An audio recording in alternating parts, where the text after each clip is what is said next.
I learned a lot about Penjing in Montreal last weekend because the guy who curates that collection has studied in China and is quite knowledgeable. But I mean, essentially, you've got schools of thought, right? Which isn't that far away from bonsai, in all actuality, right? We don't see the same dramatic differences potentially in bonsai. But, I mean, you have like the Lingnan school, the Shanghai school, there's like 5 schools in Penjing, right? That have styles that became accepted as commonly practiced enough to be regionally quantified.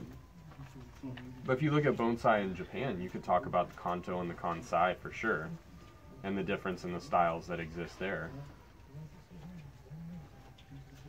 If you look right at, there's like a few elms. I think they're on the farther side from us back there. Uh-huh. What do you think of those? I think those are styled. What's the guy's name? Che.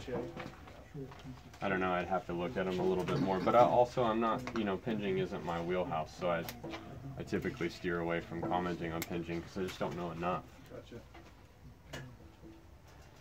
I mean, I certainly think that we're referencing Penjing more and more in bonsai currently.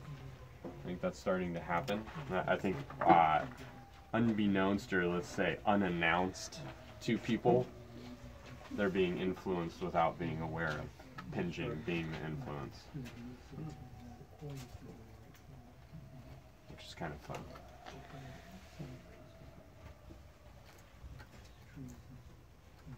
So I have to get the style right on this branch in order to know how I'm going to style every other branch. This is like one of those big mysterious things, right? Like, how do you know how it's supposed to look when you're creating it? How do you know how it's supposed to look? And the answer is you don't. You take all of the information of this tree, all of its characteristics, you set all of those structural lines so that you create the basic primary lines in the tree, but then you come back, and this is really where you start to define how am I going to style this branch, and what is this apex going to look like, and how big is it going to be, is responding to the tree, but it's more responding to the style that we set here in this branch that really kind of defines the tree. And that's where this becomes such a pivotal piece of the puzzle. Whoa. Let's not do that.